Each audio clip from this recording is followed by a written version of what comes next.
Okay, that makes a second movie, but he'll figure it out, I think. Okay, then there exists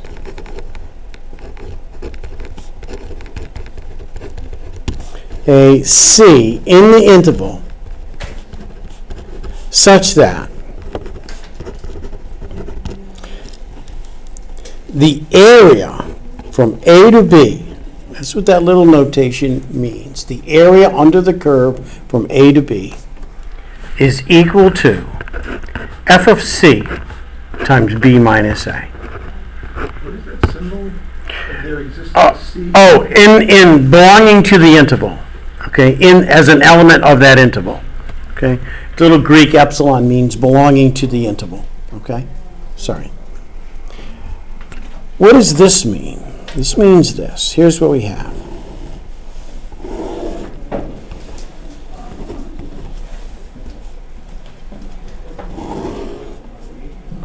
Here's our function, A to B.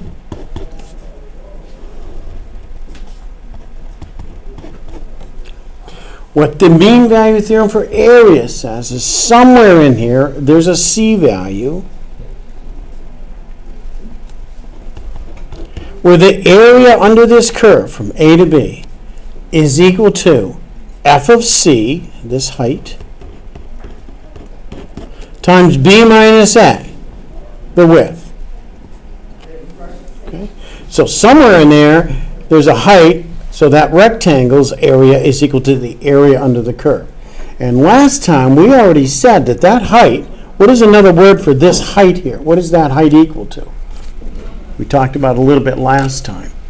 That height of that rectangle, whose area is the area under the curve, is equal to the what of the function? Yes, it is. Thank you. It's the average value of the function. What this does is guarantees that a function has an average value as long as the function is continuous and differentiable, meaning the derivatives exist. And let's talk about continuity for a second. This is another Calc 1 thing. What does it mean for a function to be continuous in an interval? What does that mean, to be continuous? It's the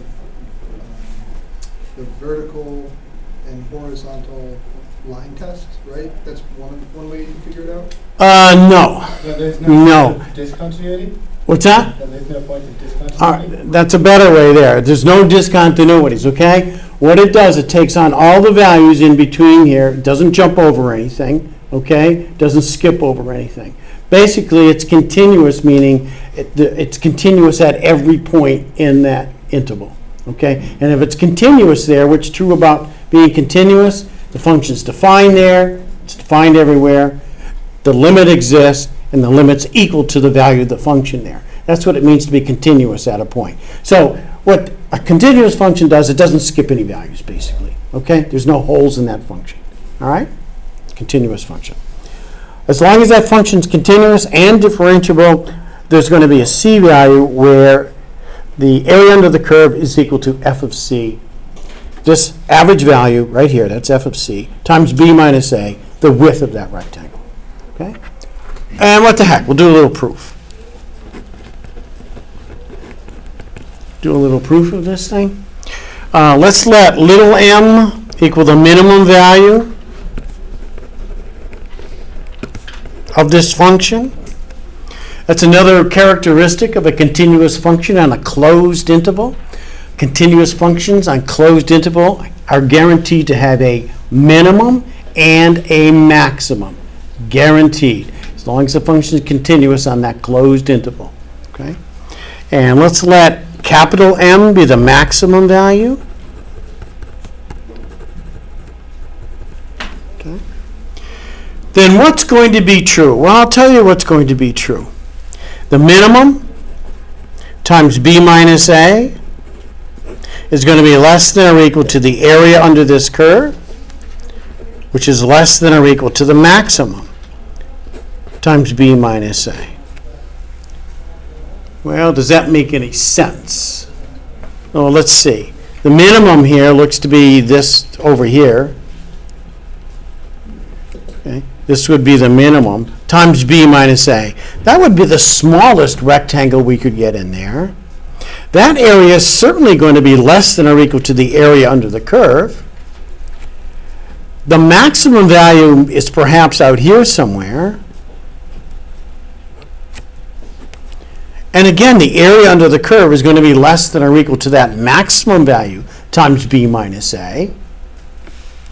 What can I do to this inequality?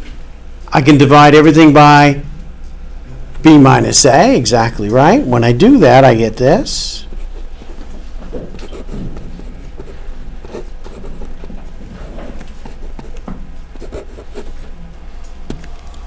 Now, we have an area divided by b minus a.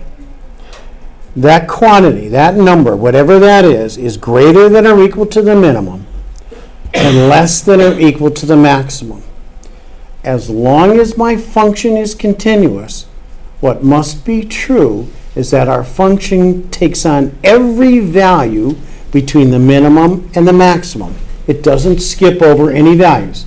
Characteristic of being continuous. Okay? Therefore, because it is continuous, everybody okay here?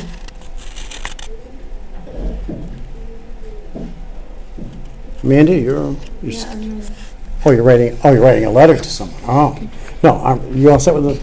Oh, you are, but you're still right. Well, whatever. Okay, that's okay. She doesn't even need to take it. Okay, because it is continuous, there exists. Hey. Hey.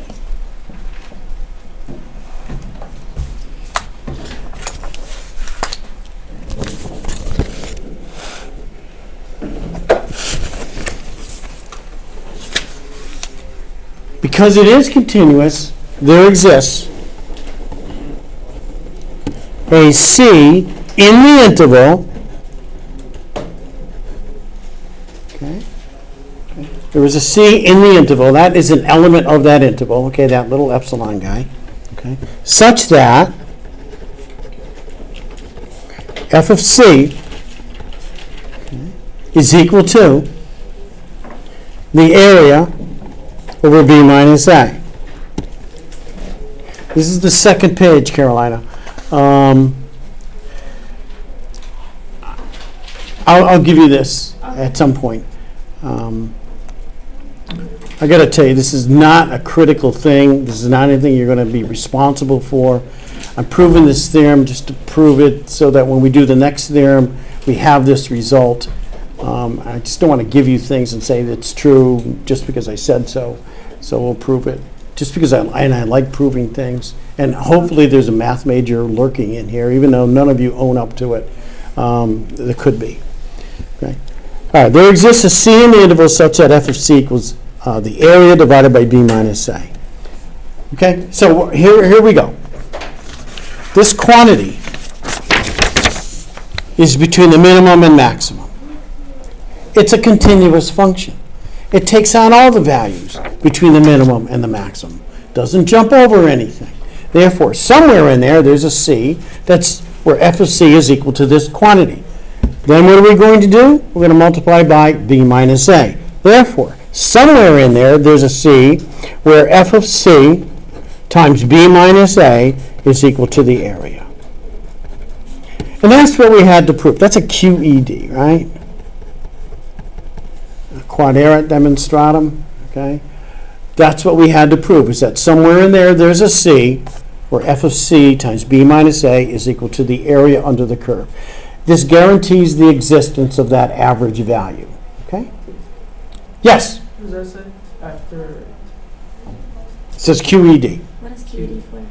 QED is quadratic demonstratum, that which was to be demonstrated, basically. Anybody here who's taken Latin and knows Latin real well? Oh, good. So that's what it means, okay? All right. Okay, now let's do the big theorem here. This is called the first fundamental theorem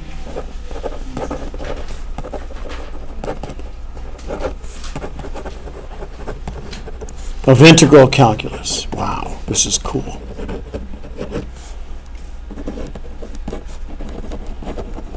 Okay. Okay, here we go. Here's what we're going to do.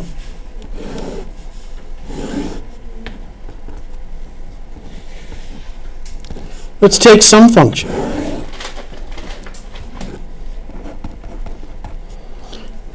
Start with a, and let's go to some value x. Okay? What we wish to do is this. What we want to do is see what happens to this area as x increases from x to x plus delta x. Okay? This point right here will be x plus delta x, 0. Think back in Calc 1, when you did the slope of a tangent line, you started at some value and you increased by a delta x. You found the slope of the secant line, and then you took the limit as delta x went to 0. Okay? All right? Are you okay with this? So, I want to know what happens to this area as we go from x to x plus delta x. And then what I want to do is let the delta x go to 0 and see what happens. Okay? That's what I want to do. So, a couple things. First of all, what's the area from A to A? Yes? 0. Thank you. That's equal to 0. Okay. What I want is an expression for the change in area from A to x. How much does this area change from A to x as x goes from x to x plus delta x? It changes this amount right in here, which is the area from x to x plus delta x. Okay?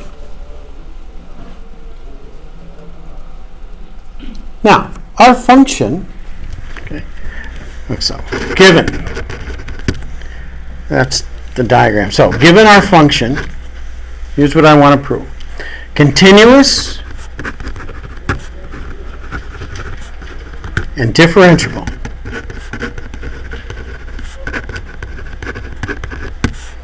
on this interval. Okay. Then, what I want to show is that the area from A to B is equal to the integral from A to B of our function, which is equal to some capital F of x, its derivative from A to B, capital F of B minus capital F of A.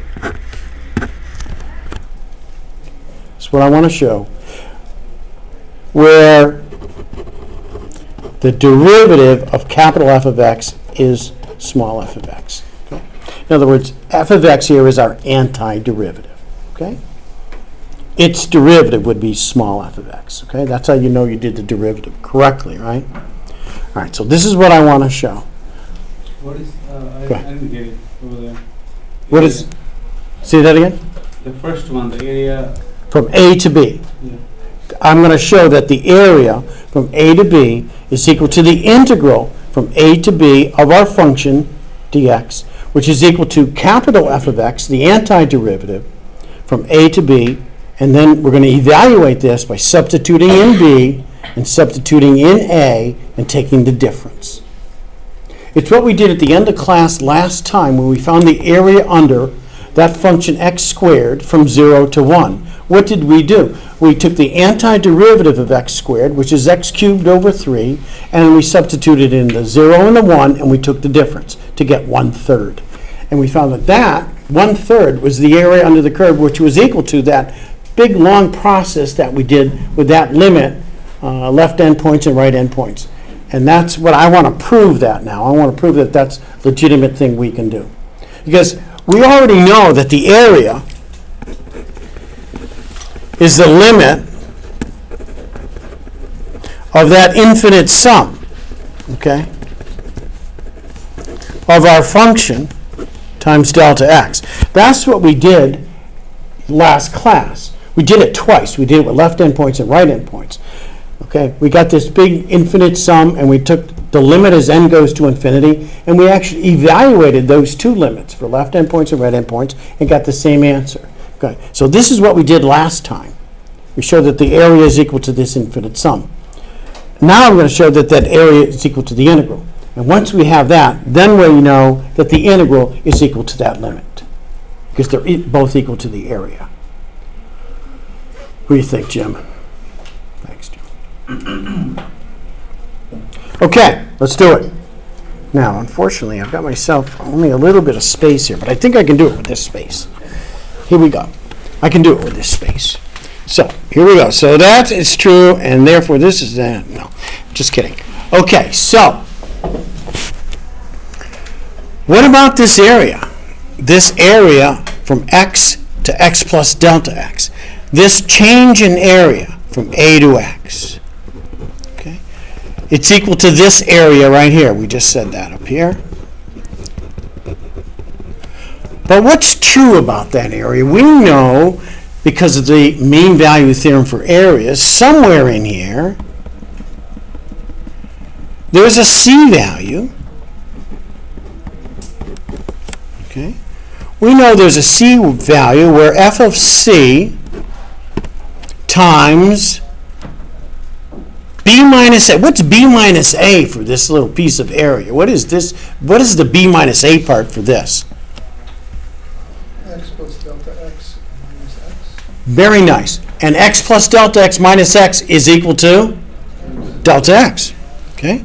So, it's equal to f of c times delta x. Somewhere in there, there's a c value guaranteed to us by the mean value theorem for areas, where f of c, this height, is equal to delta x, this width. Okay? I know that. Here's what I'm going to do. I'm going to take this delta x and bring it onto the other side. Is everybody okay here? Mohit, are you all right? You're sure? Okay. You don't want to sit closer? Okay. All right. I'm going to divide by delta x.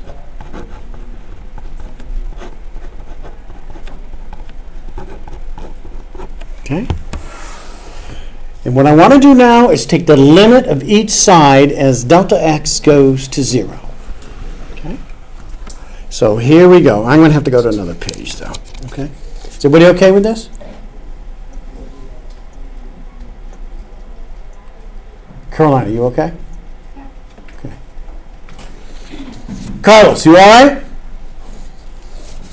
You're a math major potential, right?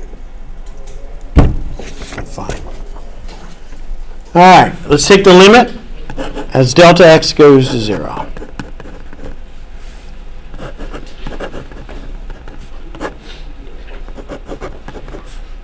Both sides. Okay. All right, here we go. We're going to evaluate each of these. You ready for this? Here's our diagram.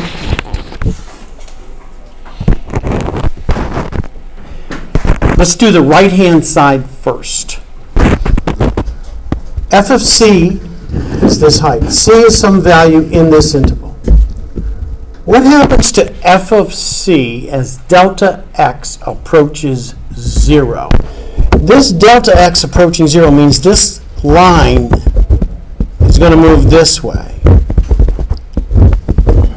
What happens to f of c as that line approaches the x line? What does it become closer and closer to? And in fact, as the limit of delta x goes to 0, it's equal to. Yes? X. Not x. You're close, but the f of c is what I'm talking about. Not c, but f of c would approach. Yes! Say it. Thank you. F of x. This would be f of x. Okay? As this line gets closer to this line, the f of c gets squished in here. Okay? All right, there's something called a sandwich theorem from back in Calc 1 there, and this gets squished between the two. All there's a squeeze theorem too. A squeeze theorem you probably should have had. Squeeze theorem comes back in here, and f of c gets closer and closer to being f of x as that thing goes this way. Okay? Does that make sense? Okay. It's the left side that's a little bit trickier. I need some super student to give me the limit as delta x goes to 0 of delta area from a to x over delta x. I want to point out that the area from a to x is some function of x. It depends on x. Okay, I want to point that out. So given that, can someone tell me what the limit is as delta x approaches 0 of the change in the area from a to x over the change in x? What is it? Could be. It's possible. You get, what do they call it? Those weird things, because you divide by 0. Yeah, well, delta x is going to go to 0, but what's the numerator going to do at the same time? What's the change in area going to do as the delta x goes to 0? No, not large. It goes to 0 as well. They're both heading towards 0. That ratio, as they're both heading towards 0, would be a 0 over 0 indeterminate form. But it's equal to something, okay? It's equal to what? Negative what? Infinity? It's possible, but not in general. 1 minus 1? It could be. Maybe those two. It may be each of those, depending on the function. But it is always equal to something. I'm going to wait. I'm going to wait a minute, then I'm going to give you some more hints. But I'm hoping that somebody can come up with this. It is a limit. And I want to know what that limit is as delta x goes to 0 of the change in a over the change in x, where that a is a function of x. Does it go to f of a? No, not necessarily. No. Okay. Will it be 0? It could be.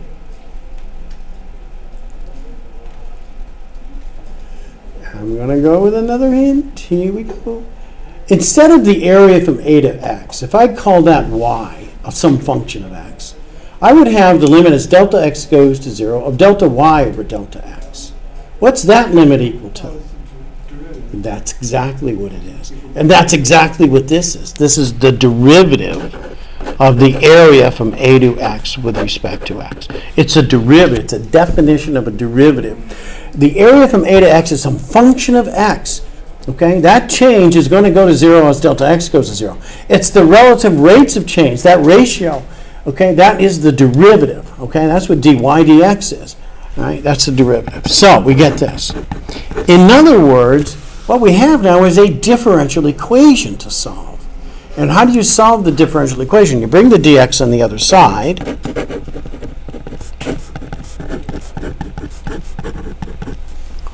And how do we solve these things? We integrate them. We take the antiderivative. That's how we solve the differential equations.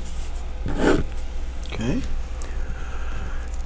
The antiderivative of the derivative of the area from a to x is what?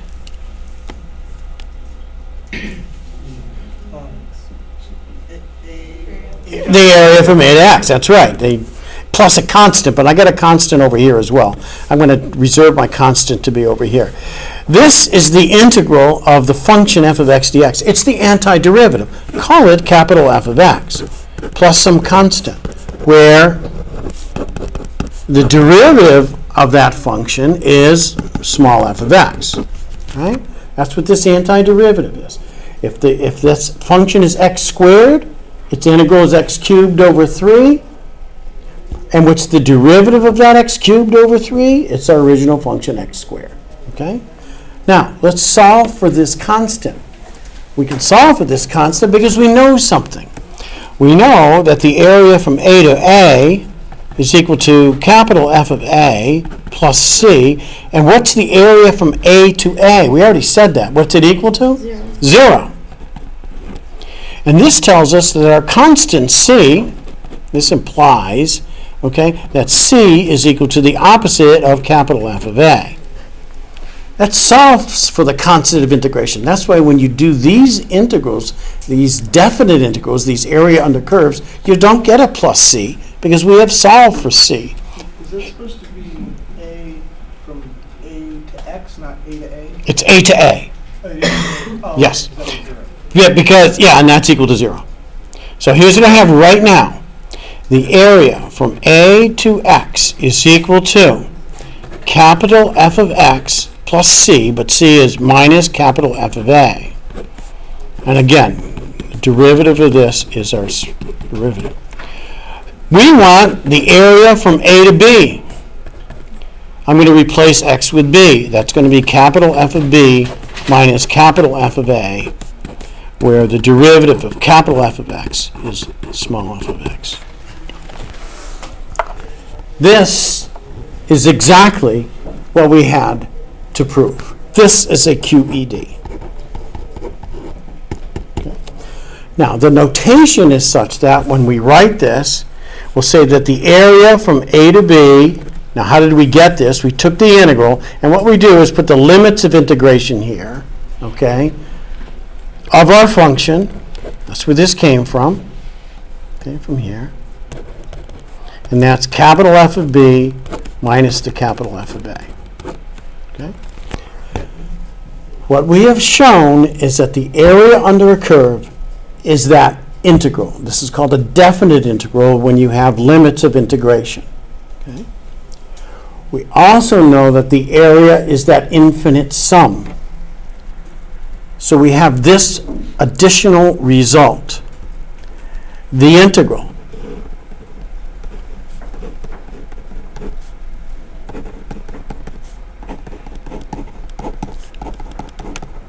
is equal to this limit of this sum. Okay? Which is equal to the area under the curve. All of these are equal to the area under the curve. This sum, when it's written this way, is called a Riemann sum. Okay?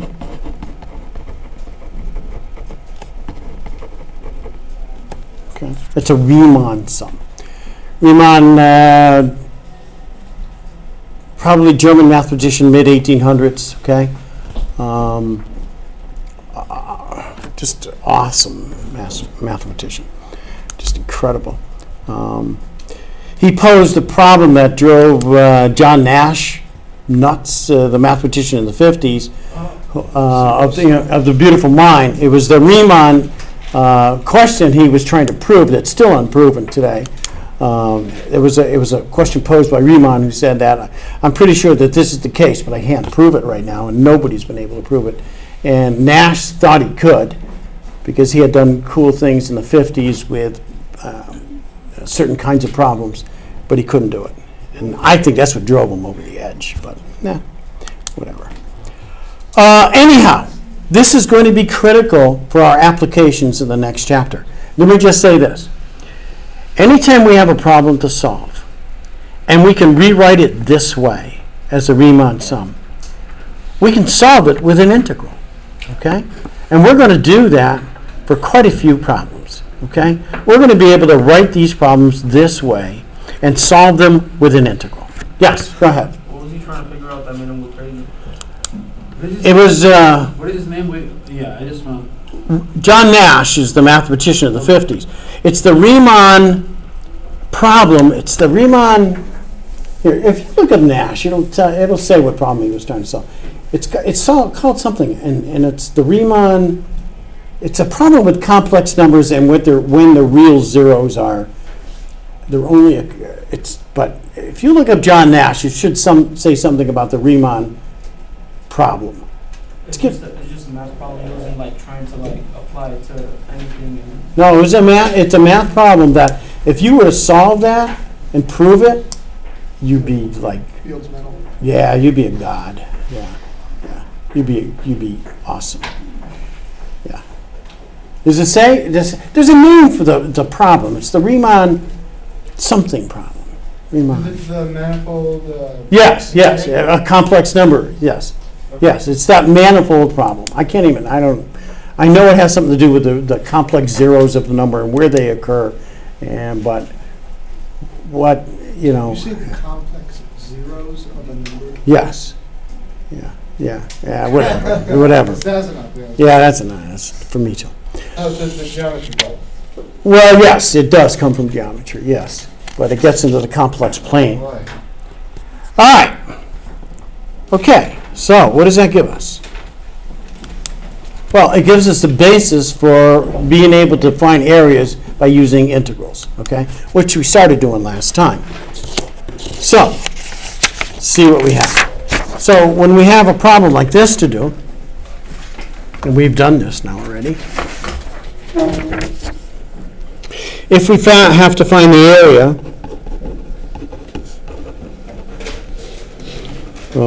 under y equals x cubed from 1 to 3, say,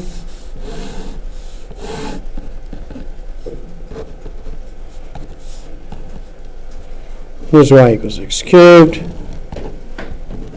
Let's say from 1 to 3. This area. We can find that area, okay? Well, we did this last time, but now we have the theoretical results to back us up. That area from 1 to 3 is equal to the integral from 1 to 3 of our function. And the antiderivative of x cubed is, what is the antiderivative of that? X to the 4th over 4, thank you. From 1 to 3, this is A, this is B. And what we just proved was that this area is equal to capital F of B, 3 to the 4th over 4, minus capital F of A, that's the constant we've solved for, 1/4.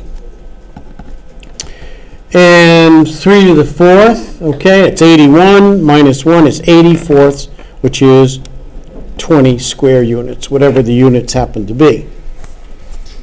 Okay? Any questions on that? That's x to the 4th over 4. Yes, it is. So I just having difficulty, that's from 1 to 3. Yes. Looks like a cube of the whole thing. What does?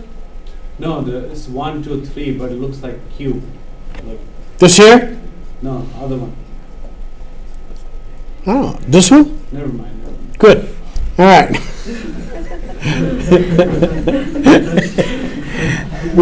All right. Also, it guarantees, since the mean value theorem for areas we did, an average value. What's the average value of this function in that interval? Well, we know what the average value is. The average value of this function in that interval is 1 over b minus a times the integral from a to b of our function. That's how you find the average value. So 1 over b minus a would be 1 over 3 minus 1. It would be 1/2. Okay, 1 to 3, x cubed. Well, we already know what this value is. That's equal to 20, so we don't have to do that again. So it's 10. The average value of x cubed from 1 to 3 is 10. Okay. What does that mean, the average value? I'll tell you what it means. It means this. If you were to write a computer program to pick at random, say 1,000,000 numbers between 1 and 3, find their cubes, add them all up, and divide by 1,000,000, you would get an answer really close to 10. Okay? It's a way of checking a random number generator on a computer, or checking your program to see if it's generating random numbers. Okay? That's the average value of that function over that interval. Picking numbers at random, by the way, in intervals is not just a useless exercise. It's a basis for what's called a Monte Carlo method for doing certain kinds of problems. If you want to test nuclear reactions, but don't actually want to do the nuclear reactions, you can do things like have computers generate random numbers and simulate things like that with the method of just picking random numbers. All right. Anyhow, so how are we doing so far? You guys okay? We haven't done really anything new except validate what we were doing last time.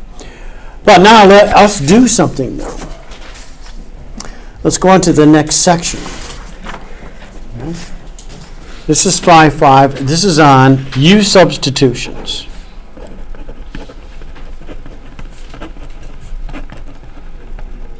Okay. U substitution. Right now we have this integral.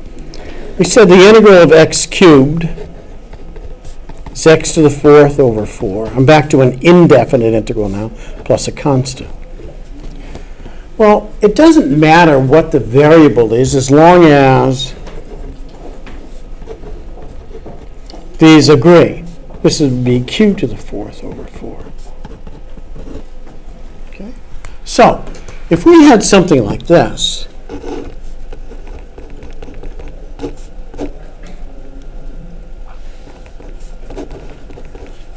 we could integrate this. But the only way we have of integrating this at this moment would be to multiply this thing out. Okay? That would be a binomial expansion thing. It would be 3 to the 4th x to the 4th plus 3 cubed x cubed times 4 plus 6, etc., etc. Okay? That's the only way we have of doing it right now. We need a better way. The better way is to make a U substitution and change it from this into another variable having this form. Here's what I'm saying. If we were to let U equal 3x plus 1, okay, this quantity that's being raised to the 4th power, and find what du dx is equal to, what's the derivative of 3x plus 1? Thank you. So du is 3 dx. If I had 3 dx's here, I could replace that with du, and I could replace this with u. And we would be back to something like this, and we could do the integral. Here's what I'm going to do. I'm going to multiply by 3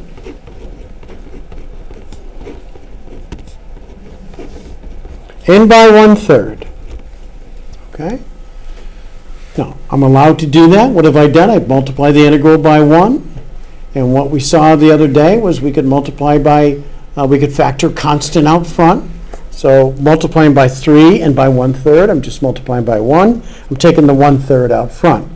I'm leaving the 3 inside here because now what I want to do is replace this with u to the 4th and this with du. Where's the 1/3 from? This 1/3 comes about because I want to multiply by 3 and by 1/3. I multiply by 1 so I don't change its value. The 3 here I want to stay inside because I want to leave this to replace it with du. The 1/3 I don't need inside here. I'm going to take it out front. Now, what's the integral of u to the 4th du? U to the 5th over 5. Okay. And the thing is, if you start with x, you should end with x. So I end up with 1/15 u, which is 3x plus 1, to the 5th plus c. Okay. And that's the integral without having to multiply the thing out. How do I know it's correct? Take the derivative is right. Okay? Let's take the derivative, let's check it out. If we take the derivative of this is our capital F of x, the antiderivative. Let's take its derivative. Okay, we have a constant. We have a function of x. It's a u to the n form. When you take the derivative of u to the n form, it's n, u, n minus 1, du dx. The derivative of 3x plus 1, which is 3. The derivative of the constant is 0. All right, you guys all okay? I think I'm killing you off already here. You guys still alive? Some people are still alive. Jim, you still alive? Barely. Barely? Oh, just. Carolina, you still okay? Chris, how you doing? You still alive? Wow, it's a Chris. All right, man. I'm going. We're going. All right. Here we go.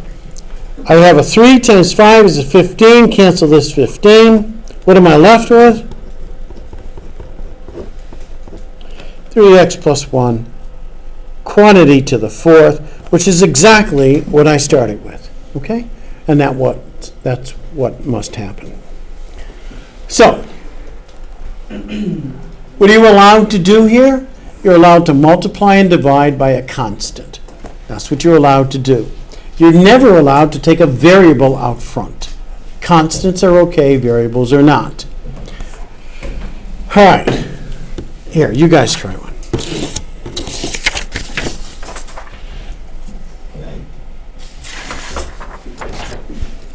Try this integral.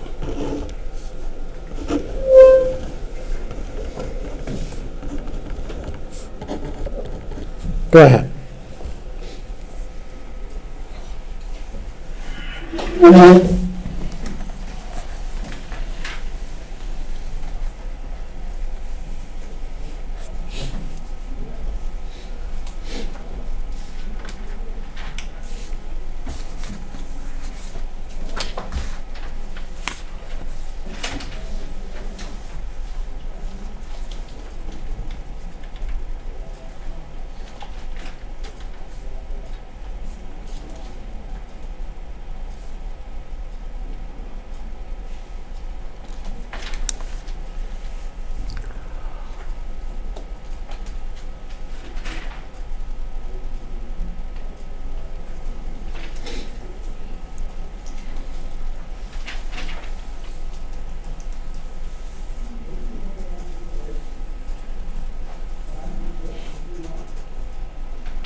Just remember, you can always check to see if your integral is done correctly by taking its derivative.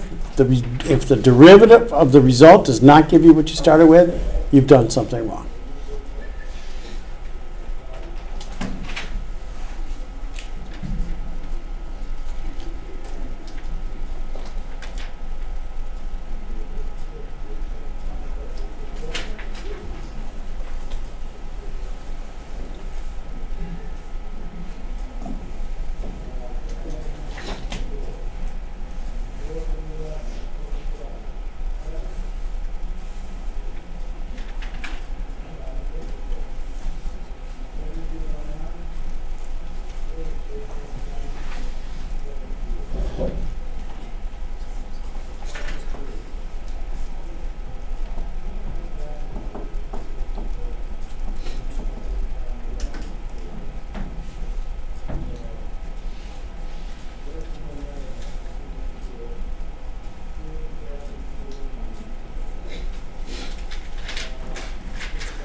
Who wants more time?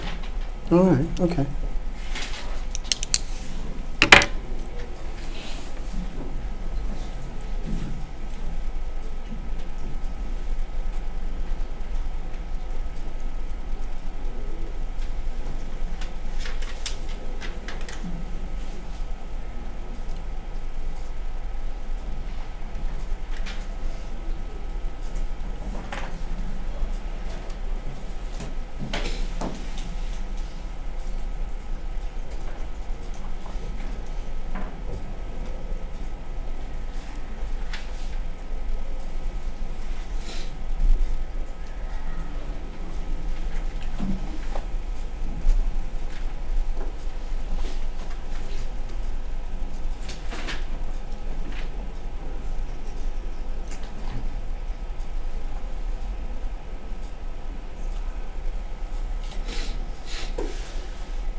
Okay, how we doing out there? Ed, how you doing, Ed? Doing okay? Dan, did you get this? You got it?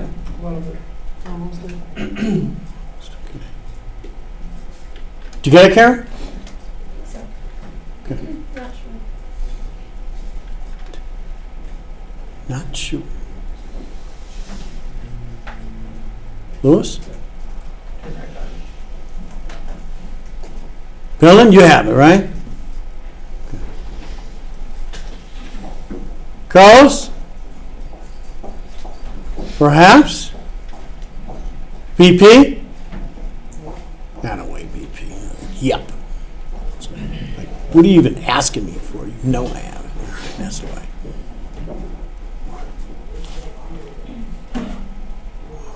Okay. Chris, you have an answer? Yeah. What's the answer? I got 10x plus 6 over 15 all to the 3 all to the power of 3 over 2 plus c. 10x over 15. Okay, 1/2. 2 times. Yeah, I guess that. Yeah, that sounds good. That sounds good, Chris. What the heck? I didn't do it myself, of course. All right, but it sounds good. So what you got, Dylan? No, I got 2 times 5x plus 3 to the 3/2 power over 15. See? Yeah, I think that's the same thing. Yeah, I think it is. Okay, let's do it. Let's check it out. Oh, okay, duh. Okay, that's okay. That's okay. Let's just check it out. Here's what you've got to do with this integral. Here's what we're going to do. Like from. Oh, now Chris is all mad. See that? He's going to leave now because he disagreed with me. What's that? Oh, that's. I'm sorry. You know. All right. We're going to take all the derivative forms that we have from before, all those derivative forms that involve x's, and we're going to generalize them to u forms with u's. Okay? That's what we're going to do.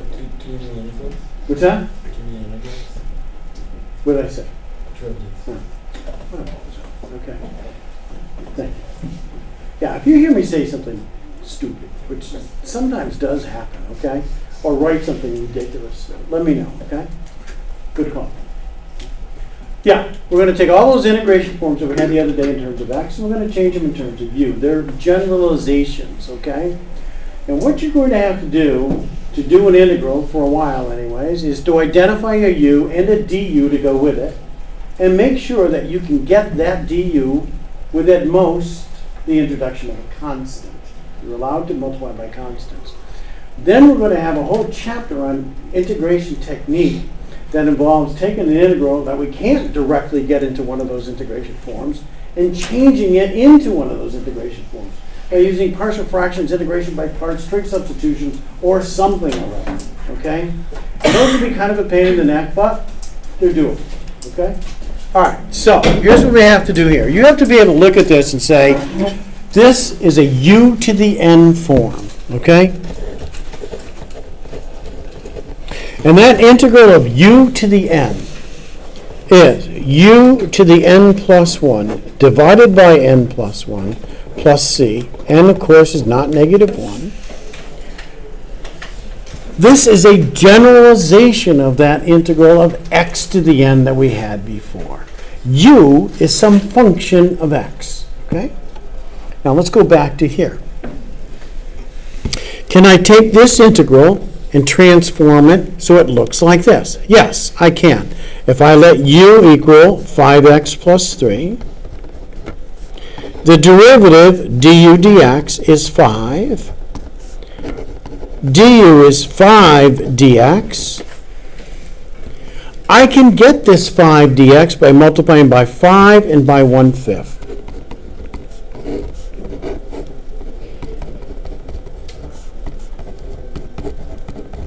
And I should tell you, I should point out, there are 2 ways to do these integrals. One is to solve for dx, get du over 5 and replace it. And the other is to solve for du. I much prefer that we solve for du because the integrals that are coming up, the more complicated ones, you're much better off thinking this in terms of du than you are dx. So, yes? I can't figure out where the 1/5 is coming from. Like, I don't get it. This 1/5 is coming from the fact that in order to get my du that I need to get it into this form, I need 5 dx's. That's what this says. And how can I get 5 dx's? By multiplying by 5. But I can't just multiply by 5. I have power, but I don't have that much power. Okay? If I multiply by 5, I have to compensate by multiplying by 1/5. Okay? And that's where the 1/5 is coming from. Thank you. Yeah, no problem. So now, what do I have? 1/5, the integral of u to the 1/2 du. This is what I'm after. This is the integration form. This is that form right there. Okay? How did we get there? We got there by multiplying by 5 and by 1/5. That's how we got there. Okay? We can do this integral. Add 1 to the exponent. Divide by that new exponent of 3/2, which is multiplying by 2/3. Okay? Plus c. This is equal to 2/15 u to the 3/2. So what the heck is u? 5x plus 3 to the 3/2. Okay. And I think that's what Chris had, and I think that's what Dylan had. Okay? Okay. How do we know it's correct? We know it's correct by taking the derivative of this expression. What's the derivative? Well, it's 2/15 times 3/2. Here, let's do it. Let's take the derivative, 2/15. 3/2 comes out front, 3/2. 5x plus 3. Reduce it by 1 times the derivative of 5x plus 3, which is 5. Derivative of constant is 0. 2's cancel. 5 times 3 is 15. They cancel. We're left with the square root of 5x plus 3. That's what we started. Okay? That's what must happen. Okay? How are we doing? All right, let's crank it up a little bit. Let's make it a little bit more complicated. Let's try this one.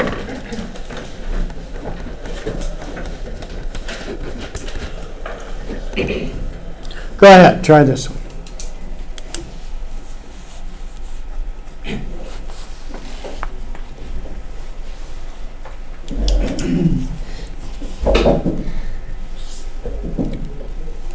This integration form, this u to the n form we're doing right now is probably it is the single most important integration form we're going to have this whole course. Okay.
You said we can't take variables.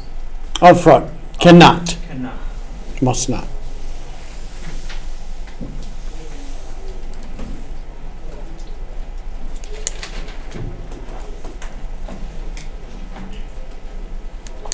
That away.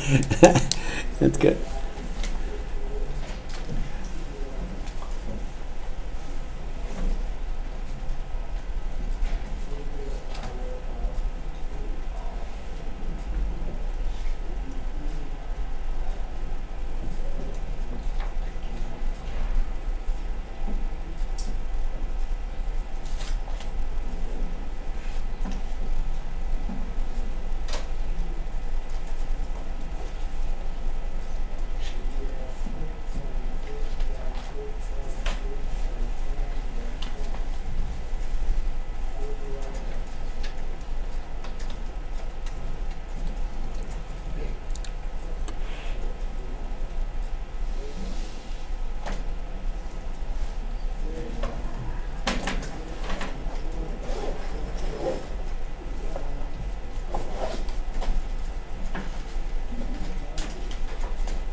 All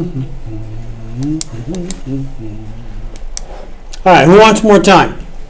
Oh, all right, a bunch of people, okay.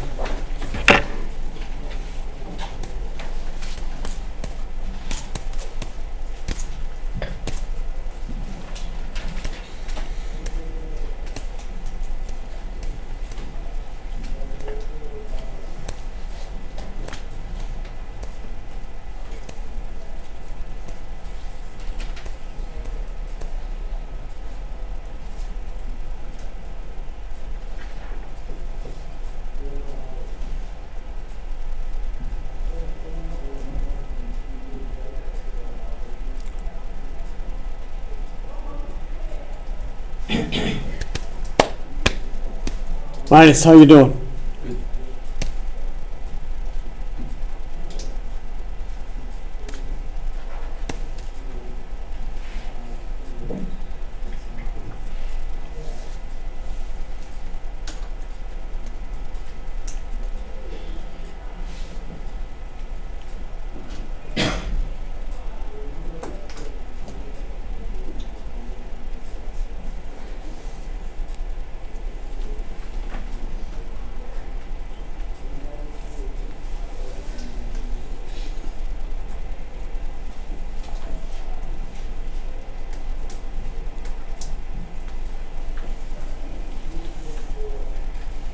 Levi, how you doing? Okay. Peng, you get this? Okay.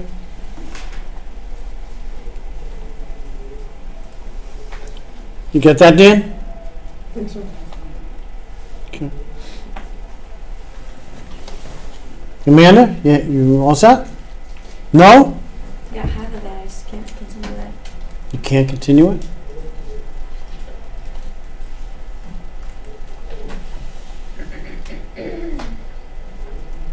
Half of it?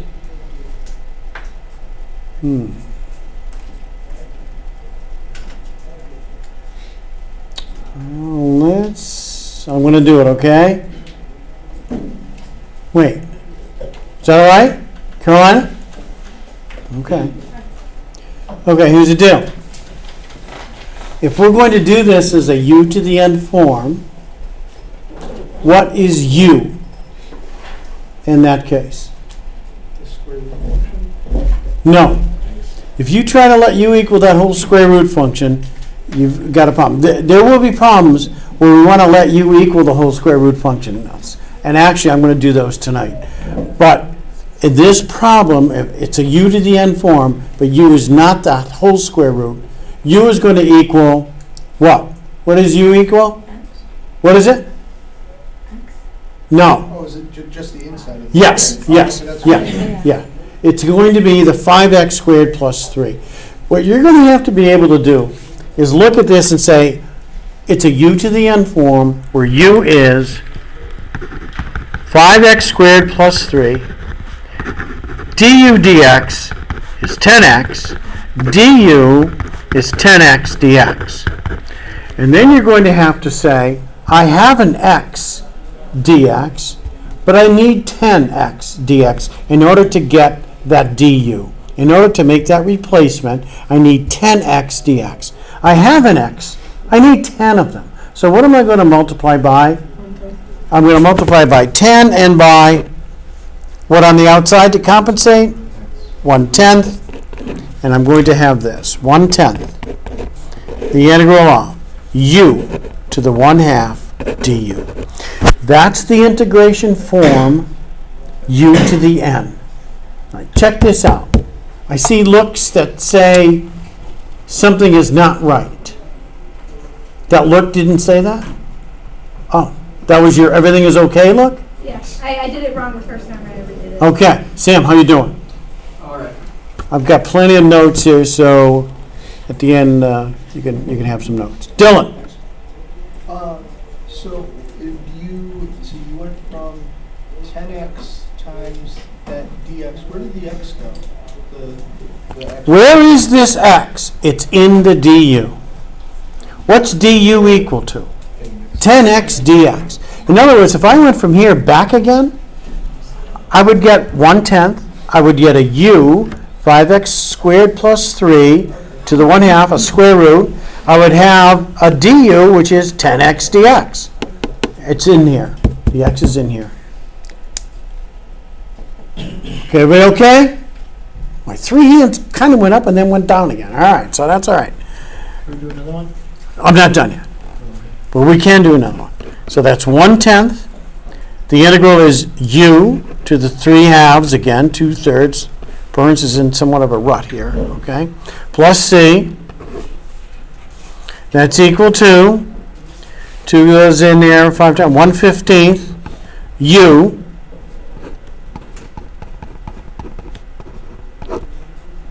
to the 3/2 plus c. That would be your answer. Okay? What about, Go ahead. what happened to du? This integration symbol, together with the du, tell you, find the function whose derivative is u to the 1/2. And that's what I've done. Okay? It's what happens to dx. Nothing really happens to it. It's a notation. This together with this, say, find the function whose derivative is this. Okay? Now, yes, Carolina. I got 2/3 there because the rule is when you do this integral, you add 1 to the exponent and divide by the new exponent. And when you divide by 3/2, that's the same as multiplying by 2/3. It's reciprocal. Okay? Okay? Now, here's the thing. Before we do another one, what if I had given you this problem to do? Okay? You would look at this and say, okay, is this it looks like it's a u to the n form again. U is equal to 5x squared plus 3. The d was 10x dx. But I have no x. Is it okay to multiply inside by 10x and outside by 1 over 10x? And the answer is no, it's not okay. As soon as you multiplied inside here by 10x, you've changed this integral around. This integral at this moment cannot be done. Okay? Cannot be done. Now. No, it can't be done now. Can't be done with u to the n. You can't, correct. Correct. It can't be done as a u to the n form. We will be able to do it later on with a trig substitution. It would be nasty, this one, because it's not very nice, but it could be done with a trig substitution. But right now, it cannot be done. Yes? For our first test, is it still going to be cannot be done? No, I would never give you one of those, Sam. Okay? I would not give you one of those. Yeah, I don't want anybody struggling there to put it in the right form when it can't be done. I would not do that. Okay. Although, now that you mention it, no. I I wouldn't do just wanted to see you guys twist in the wind. Let me throw it. you a No, couple no, I wouldn't do that. No, okay. We're going to do another one of these. You ready?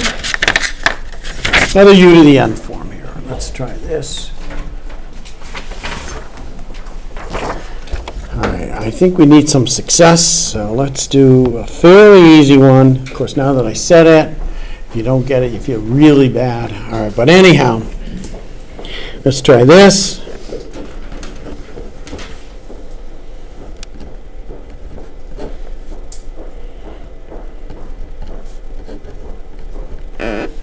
Go ahead.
You should always simplify fractions if you have common factors and things like that. That goes without saying. Not the equation. You're going to end up with that over that. You get that. 8 times 6, 48. Yeah, right, to 48, I guess. That's be about it, though. Okay. Yeah.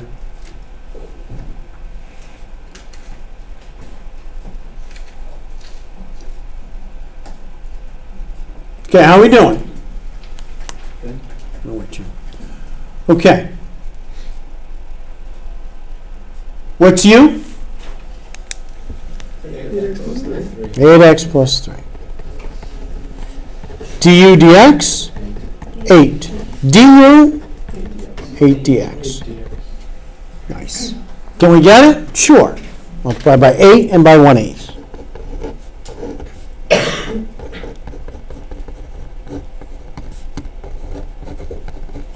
Okay. What do we have? We have 1/8, the integral of u to the 5th du. I recommend that when you're doing these integrals, you actually take this time, the step, to replace the u's and to do the substitution. Okay?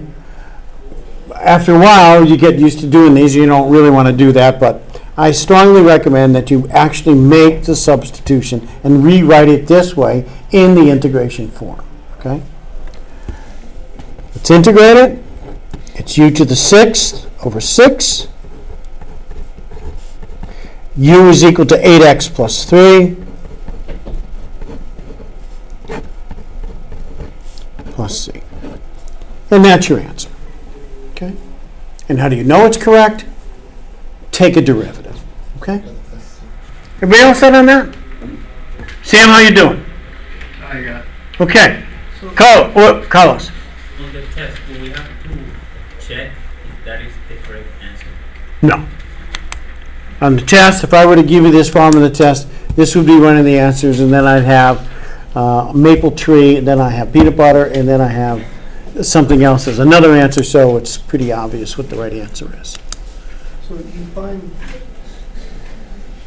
Just kidding. Go ahead. you just, you take, you set u, and then you take your derivative, so you get your dx, and then you put it in as du, but then back out on the other side, you just already know u, so you don't even have to unintegrate it, it's just there. I'm not sure what you're saying, Dylan. Well, because at the top, u equals 8x plus 3. Yes. And you just put that back in when you're done it all the way at the end. Yes. Yes. Because you just took the derivative yourself, so you know how to step it back. I didn't have to. I took the derivative. I didn't really take the derivative. If I were unsure of myself on this answer, I would take a derivative to be sure that this is correct. But I'm not sure that's what you're asking You me. took the derivative of u, right? And then you just got, you got 8 as your du dx. Yes. So then you just know, so then when you have it at the end, it's u to the 6th, you just know what u is. That's like the...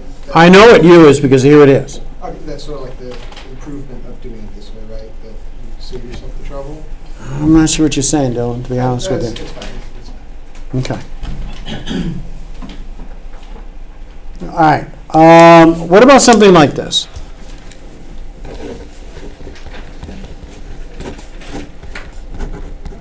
What would you do with that integral?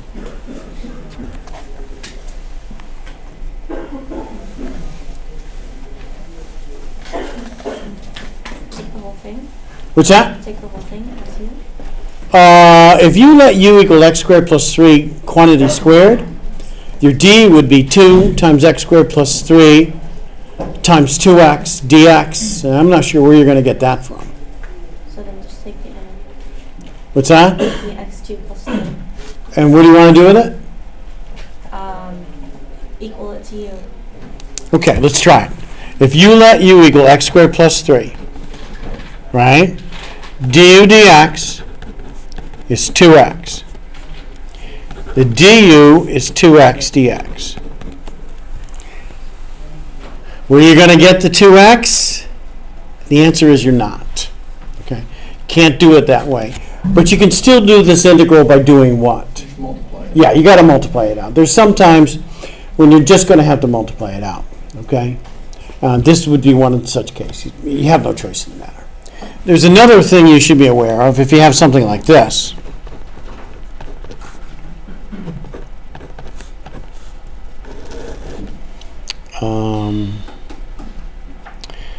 X. If you have something like this, Can you make that a square root? That's one of the problems in homework and then you shoot this. well, the whole thing is square root, that's going to be bad No, news. the X on the bottom. Oh, you could. Yeah, okay. Is it one of the homeworks? Really? Okay. Oh, you're looking right at it, huh? Cool. All right, let's do it. How would you do something like this? There's a little trick to this one here. You're going to run across this. What you're going to have to do is, any ideas? You make it x to the 1/2, you factor it out, so you do x to the 5 over 2, is it? Would you just split it? You just, yeah. Yeah, you split it up into 3 parts. Yeah. This is what you do. So it's x cubed over x to the 1/2. You subtract the x one, it's x to the 2.5, x to the 5/2. X over x to the 1/2 is x to the 1/2. And 1 over that is x to the negative 1/2. And then you would do each of these separately. Okay, these are each x to the n form. So these are pretty simple. Okay? But be aware of that. Okay? Be aware What of did I that. do wrong? 'Cause that's what I did. Tell me I got it wrong. Well, let's do it. It's just exact problem? No. It's Oh. Well, give me your exact problem. It's a square. What's that? It's x plus 9 over the square root of x. Let's do it. So, split it up. It's x to the 1/2 plus 9x to the negative 1/2. Yep. Okay. Add 1. Divide by 3/2, which gives you multiply by 2/3. Add 1. Divide by 1/2, which is multiplying by 2. Oh, that's what I did. Okay. And that's your answer. So be aware of that. You may run across, well, obviously, you will run across problems like that where you split them up. But there's one other thing you have to be aware of, okay? There's another thing you have to be aware of. Okay, how are we doing so far? Okay. Another thing to be aware of is, what's that? Leave that up for another second. Yeah. There's another thing to be aware of here. And I must say, I disagree with the book here on this. I think this belongs in another chapter, in another section, but they stick it here. And all the books do, so apparently I am wrong about this. But if I were writing the book, I'd put it somewhere else. But let me show it to you because you're going to get it in this section. Okay? You got a YouTube channel, you're writing a book? Man, what else? Hey, I know it. I know. I should. No, I'm not writing a book. I wouldn't even attempt to do something like that. If I were a lot younger, perhaps. But I'd Write have an to be. audio book. What's that? You're writing an audio book. An audio book. Yeah, there's an idea. Wow. It's like the big book of Burns calculus edition. Big book of Burns. Wow, what nice alliteration and everything on that thing. Wow, that's cool. Calculus for 10 hours. Yeah, it's a good deal. And that's a problem like this. So let me show you this. This just messes people up, but it's in here, so let's just do it. You know, you get like a hologram of your hand, you know, those moving images on the cover, so you move it, and it looks like your hands are moving over the screen. That's good stuff. That's good stuff. Dylan, you're all right. All right. Let's take a look at this thing. If you didn't have an x here, it wouldn't be bad. Because if you just had this integral to do, that square root of x plus 1, this is u to the n form. Let u equal x plus 1. du dx is just plain 1. du is dx. You could just do it this way. And we have a u to the n form. There it is. And the answer would be u to the 3/2 times 2/3 plus c. And you would replace u with x plus 1 plus c. Okay? That wouldn't be bad if you had this one. How are you supposed to solve that? Well, yeah, this is, I'm going to have to show you. If you had this integral to do, this integral is not bad to do at all. It's a u to the n form. What's u in this case? X squared plus Yeah, the x squared plus 1. Nice. the du dx would be 2x. The du is 2x dx. And that's okay. We have an x sitting here. We multiply by 2 and by 1/2, and we could put it into our u to the n form. There it is. It's a u to the n form. But this is neither of those two cases. We have to do something else. And the something else you have to do with these problems is to eliminate the square root. Right? You just have to change the thing around and hope that you end up with an integral that's possible. What you do here is let u equal the square root of x plus 1. And what you must do now is solve for the x and solve for the dx, substitute back in, and hope you end up with something that's possible. So let's do it. Square both sides. And I'm telling you, this is not the same thing as what we were doing before. What we were doing before is looking at the integral, realizing it was a u to the n form by identifying the u.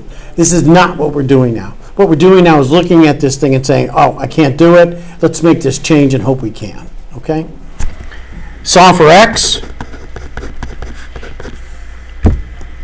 Solve for dx. Well, take the derivative of both sides.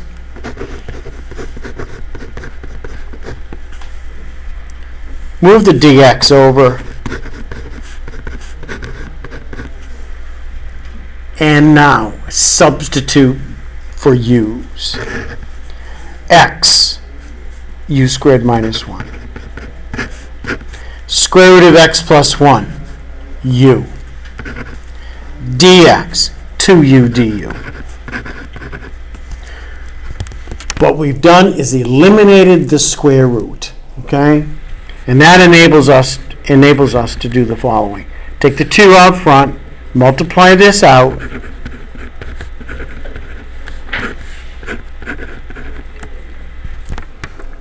and what we have here are 2u to the n forms, which we can do.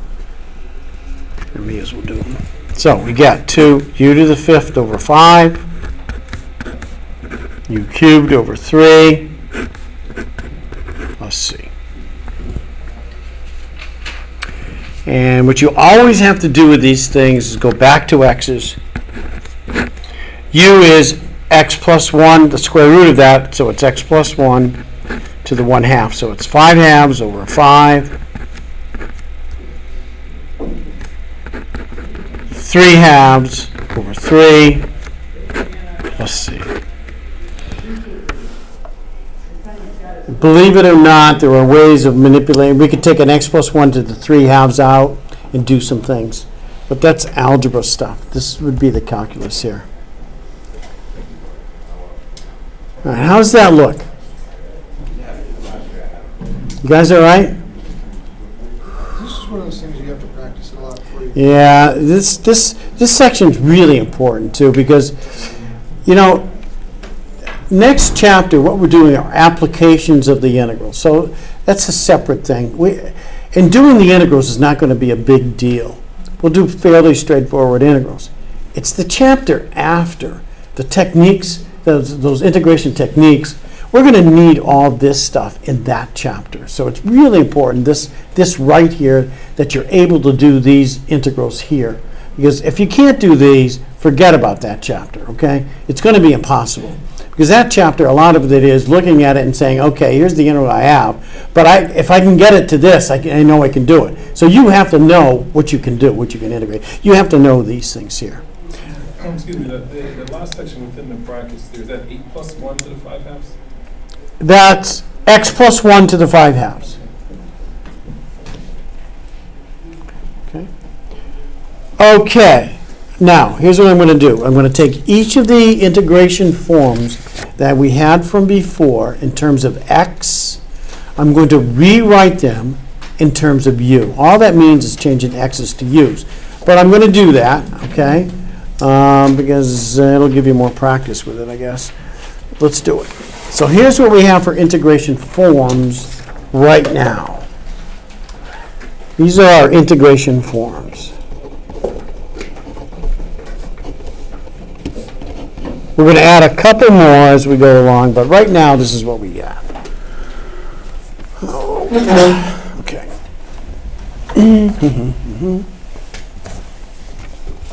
We have the integral of u to the n du, which is u to the n plus 1 over n plus 1 plus c.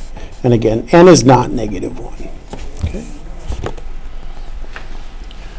When n is negative 1, we have the integral of 1 over u du.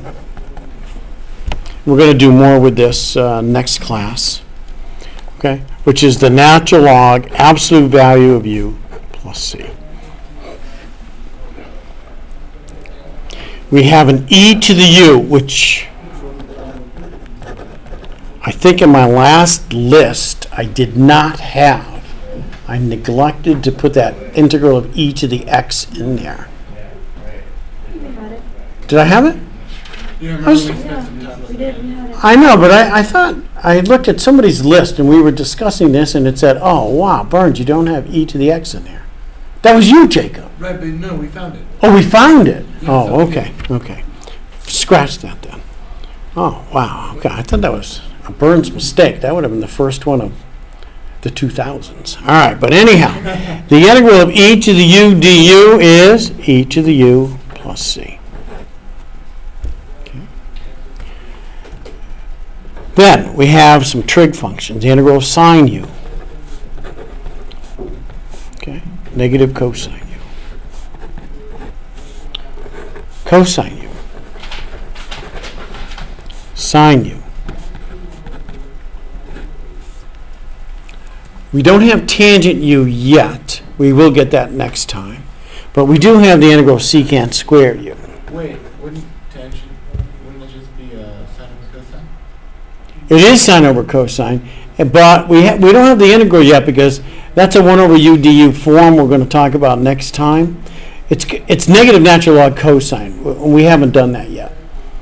The integrals that we have now are the integrals we get directly from Calc 1. And that's not an integral we get from Calc 1, so we don't have it quite yet. But we'll get it next time. Secant squared we have. The integral of secant squared is tangent, because the derivative of tangent is secant squared. That's why we have this integral now, because we had the derivative of tangent from Calc 1. We have the integral of secant tan, which is secant. But see, an integral we don't have is the integral of secant. We don't have that integral. We'll get it next time. Okay? We do have some inverse trig functions. We have the integral of 1 over the square root of, and I don't think we've generalized this yet. This is inverse sine. And we have to do a generalization of this. We will be doing that. And then you have the integral of 1 over 1 plus u squared. It's inverse tangent. And then we have the integral of, am I still on there? Yeah, I guess so. 1 over the absolute value of u, square root of u squared minus 1, inverse secant.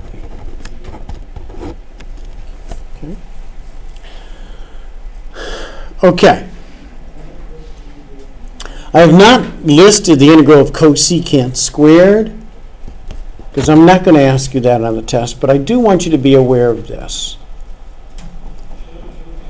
Since the integral of secant squared is tangent, the integral of its cofunction, cosecant squared, you should realize is a negative cotangent. It's the opposite of the reciprocal.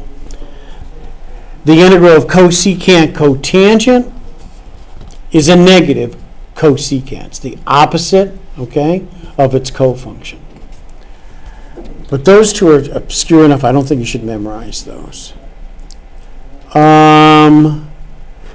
These are what you should know right now. So, I think this is it. Is this the list too? These 10 right now, I think that's it, right? I think that's it. Okay, we're going to add a few more as we go along, but not that many. This is most. All right, so here's the deal. if you have to do the integral of e to the 3x plus 1,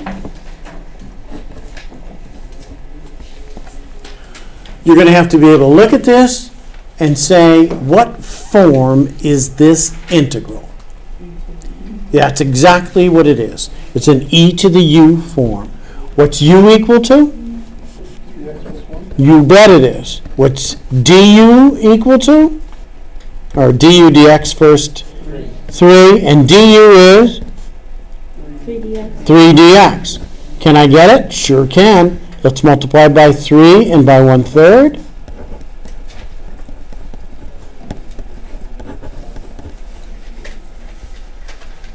This is equal to, this is 1/3 e to the u du. And again, I strongly urge you to take the time to rewrite it as the e to the u du, okay? To be sure that what you have here is indeed the integration form that you think you have, okay? What's the integral of e to the u? E to the u? What's u in this case? 3x plus 1. Thank you. And that's your answer. Okay? That's true for all here. Okay, let me give you guys one to do. Okay? Let's see how we're doing. Whoa, whoa. Can I just do that? Yes.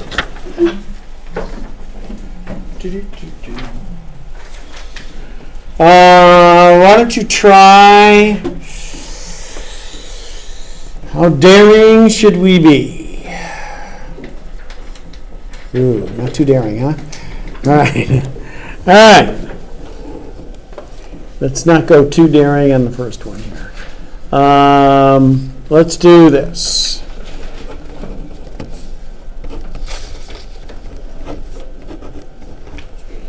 Go ahead.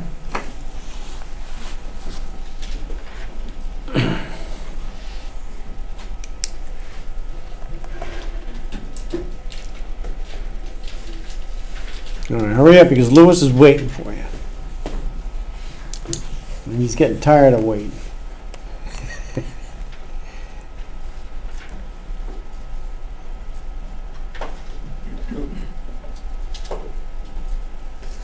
See that number?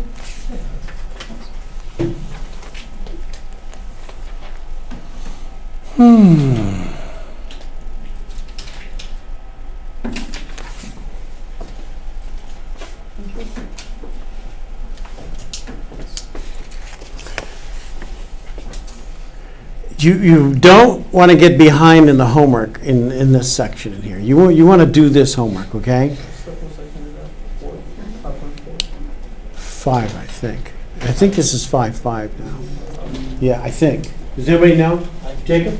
Is it 5.5? It's U substitutions. Actually, I thought that was like 8-1.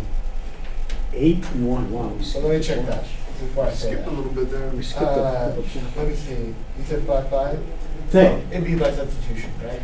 Integration by substitution. Yes, that's what we're doing. 5.5. Got it. 5. We have natural logs next. That's where we're going to get those other things. We're going to get those. We'll add in a few more integration forms Why next don't they, time. What's that? Why don't they have the summaries on the title engine? Was that a thing that you did last semester? Probably. We'll have a few more on Monday. And then in a week or so, we'll get a couple more when we do the hyperbolic trig functions. Ed? So it's that we're doing numerical integration. Yeah, numerical integration we'll do, that's a minor thing.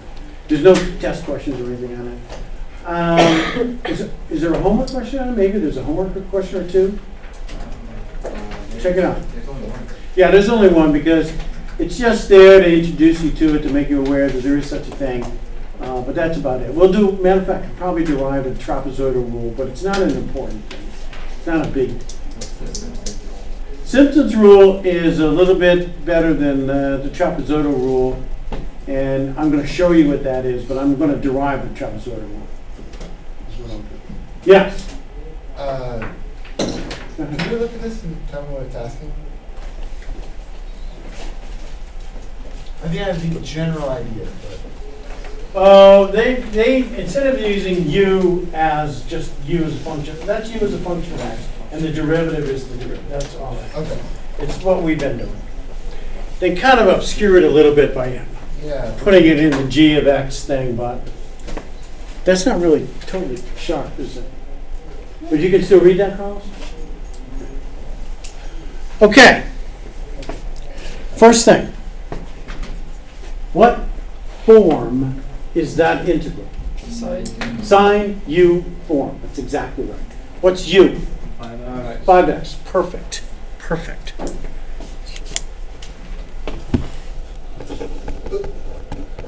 What's du dx? 5. What's du? 5 dx. At some point, you can go from there to there. Okay? All right. I need 5 dx in order to make that replacement. I can easily get that by multiplying by 5 and by 1/5.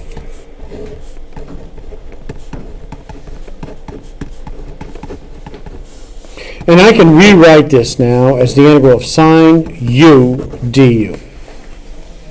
And I recommend you do that. Okay? People don't like doing that, but I recommend you do it. That's equal to 1/5. What's the integral of sine? Negative cosine. And u is equal to 5x.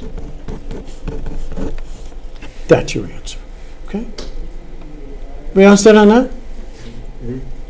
Jacob. How would I solve the problem negative sine x over cosine to the 5th x? Okay, let's do it. All right. Yeah, we'll do that one.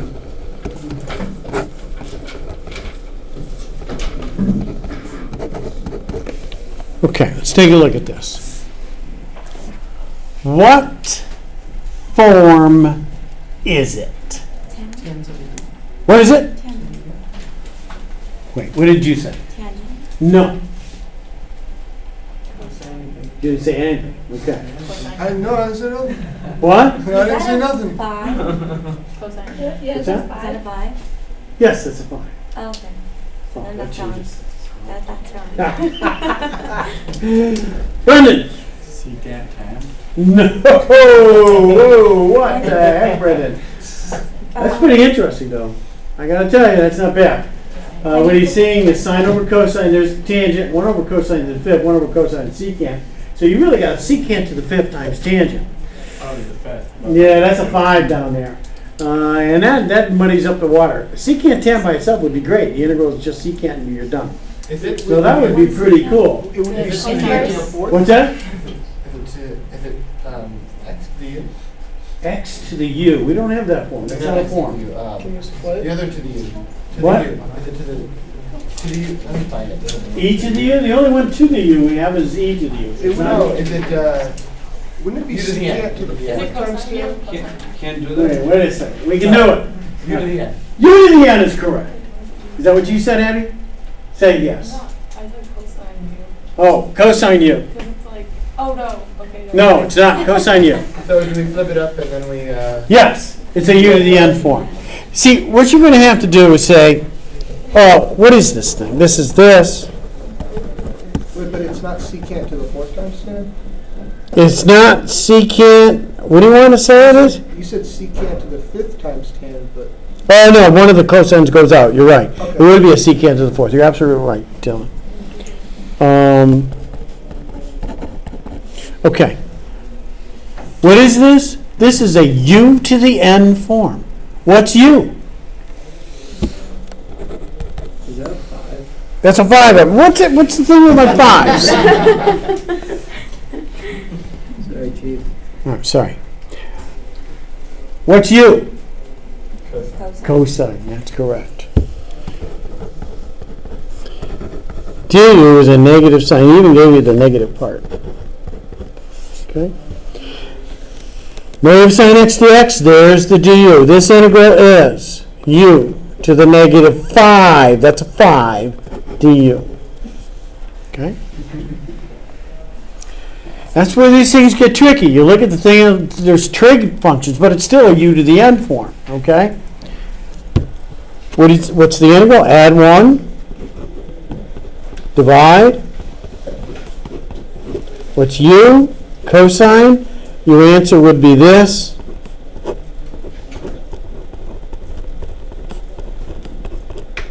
Like so. I have a notation question. Go ahead.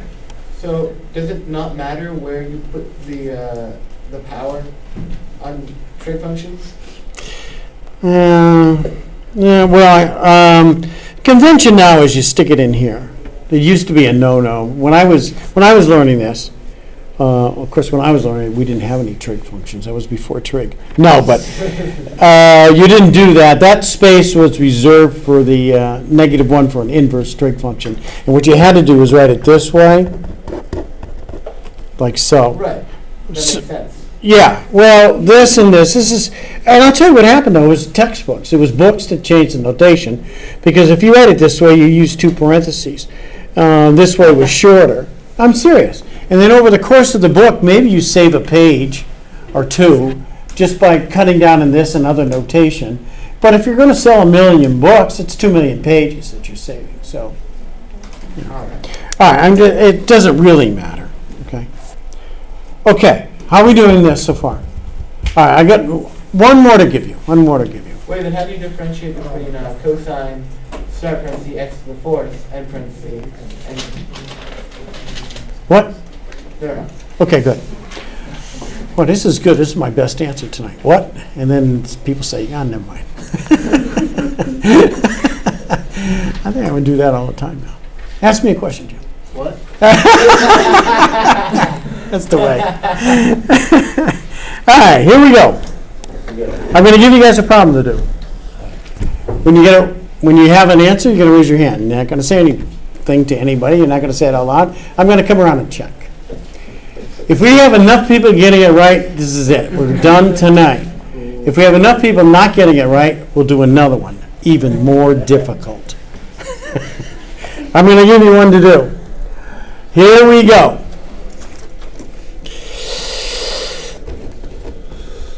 A true test of see if you understand what the heck we're doing.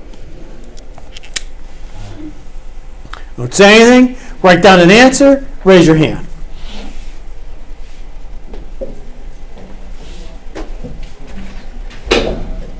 You get enough people getting it right, we're done. Do the homework. Next time, I'll take the questions that you have. We have to add on. Okay, question, go ahead.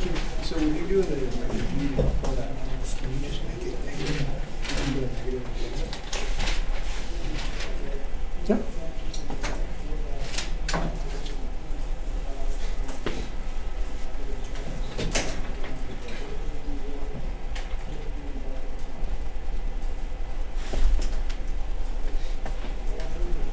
Hey, want to get out of here, brother? Perfect. All right, there's one. Whoa, there's 2. Very nice. Whoa, Sam came in late. You didn't even hear what I said, and he's holy man. That's perfect. Nice. Oh, it's all good. It's Just. All right, this is a good start. We need a few more. Wait. Yeah. Oh, okay. Well, Yes. yeah.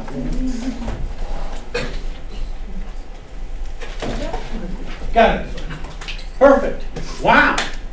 This class is pretty good. Few more. Okay, good. There's another one. All right, I'll tell you what, 4 more right. If you get 4 more right, I'm going to do it, and then we're going. 4 more right. Where's your answer? Get it in terms of x. Oh, yeah.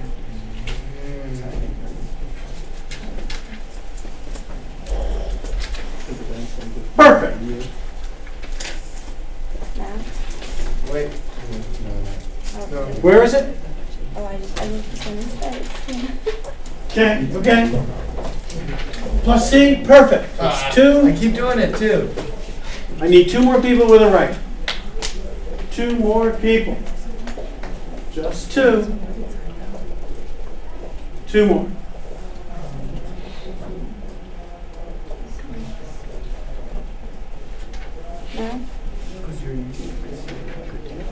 I need one more person. No pressure on anybody. Except if nobody gets it, we're here for another one of these. Another 2 hours. Need one more.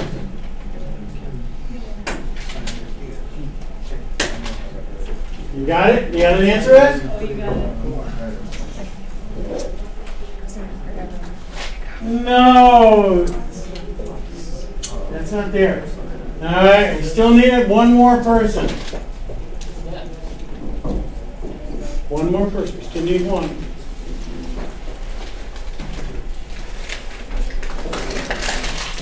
Come on, we can get somebody to do it.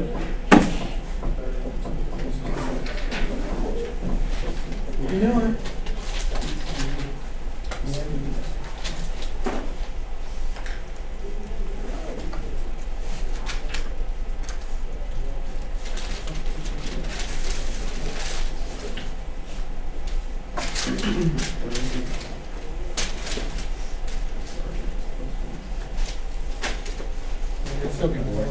What's that? There are still people working. I know. They're working. We'll get it. We'll get it. We'll be out of here sometime.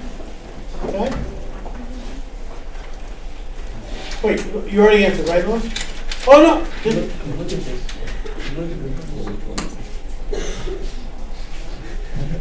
Okay, so that's Louis, saved us. Out of the way, Louis. Good job.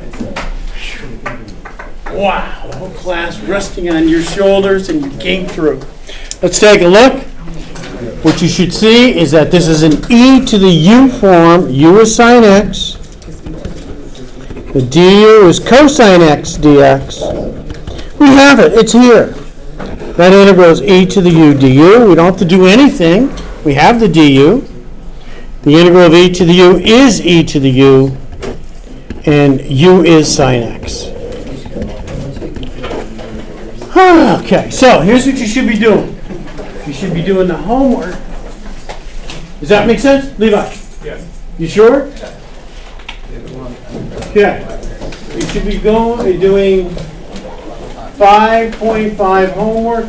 We're going to have a test coming up. Thursday, probably in 2 weeks from today. My best guess at the time of that. I'll tell you more definitively on Monday. Okay, but roughly in there somewhere.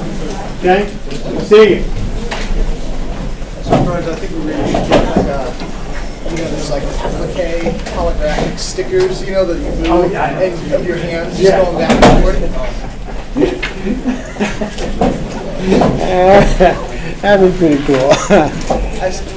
Somebody was making a video last semester of just like your hands moving at the end of the semester. They were like done with the class and were like just messing around with it. It was like just your hand gestures on Is that right? videos. Yeah. Oh, that's cool. Ask Dan about it.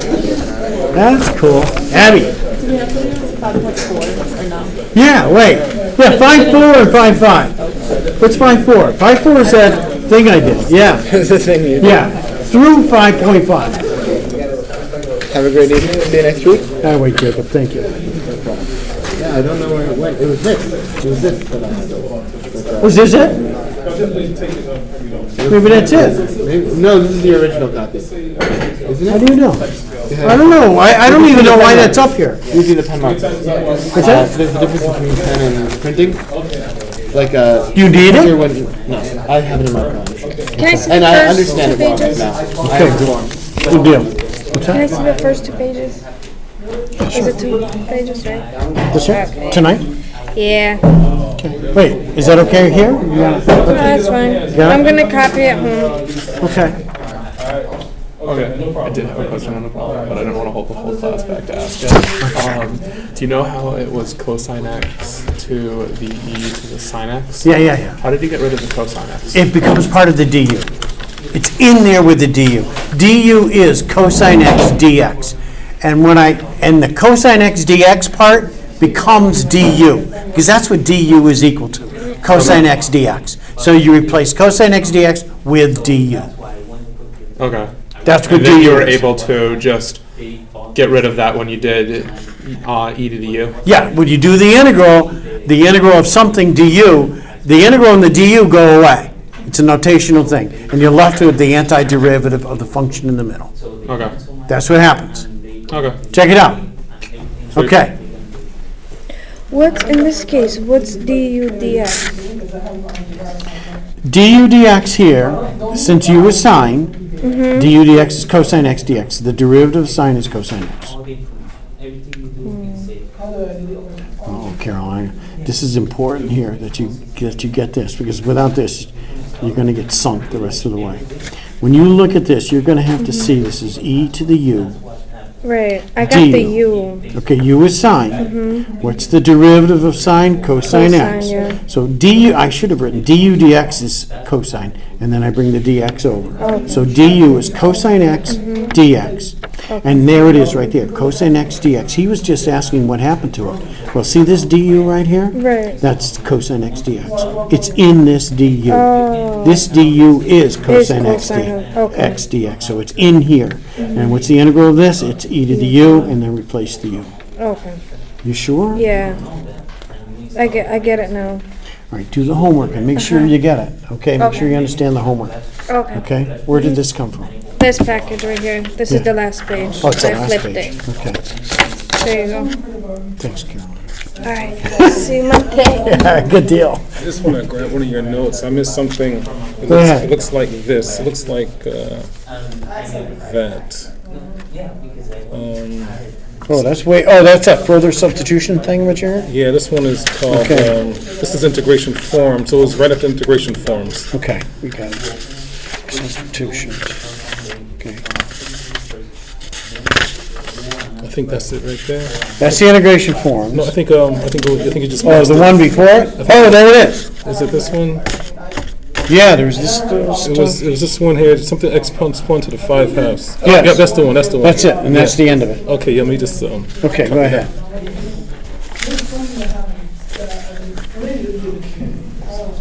How you doing, Sam? Life gets weird sometimes, man. It's weird, right? It's weird. You okay? Yeah, no, I'm fine. I'm actually good on the notes. I understand this pretty well. But, Good, wow. if I were to, did you hear about that REU, UMass? Yeah. If I was to write a letter for you, I know it's last minute, but. Oh, but to like Friday, tomorrow. That's what I mean. If I was to write the letter for you and emailed it to you, and you just read through it, I'm not going to over-glorify it, but.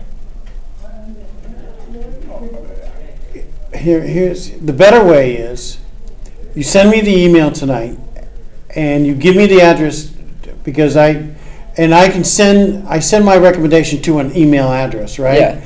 I don't want you to send it for me, but I want you to send me an email saying, Burns, write me something, okay? Send it to this address. And is that, what's her name, Lorraine Roboday, or what's her name? I can't remember off the top of my head. Okay, that's okay. But you send me the email saying, write me a letter, send it to this address, okay? It's for the REU program at UMass, so I can put to whom it's concerned. I will do the email tomorrow. If it's not too much to ask, I'd appreciate I can do it. Thank I will you. do it for you, Sam. You're a good man. Thanks. I will do it. So you send me the email tonight, though. You'll get And it. I will do that tomorrow. All right. Okay? We can do it. Take care. Okay. See ya. Dude, when was the meeting for how to apply to that? Was there a meeting already? It was on Monday. It was on Monday? Do you need any information on it? I'll find it. All right. Cool. Yeah, that guy, that Nick guy, he was one of my students. He was one of my students from UMass. Yeah. It came back because I still can't see it. Don't understand how you got rid of the cosine. Okay, I got it because it becomes part. I get that you made it part of the du dx. It is the D, here it is. Yeah, it is the du dx. It is the du dx. See, if you let u equal sine, Okay, yep. du is cosine x dx. That's what du is. Cosine x dx. Take Okay. the derivative of sine is cosine. So, Okay. so here That you makes go. sense. Here's a cosine x dx. Yeah. What is it? That's du. So, I got it now. Okay, good. I was All like, right. why? I was It like takes figuring a- out how you tried to cancel it, and I was like, No, it's there. It's there. okay. Anyway, good job. All right. So how are you doing?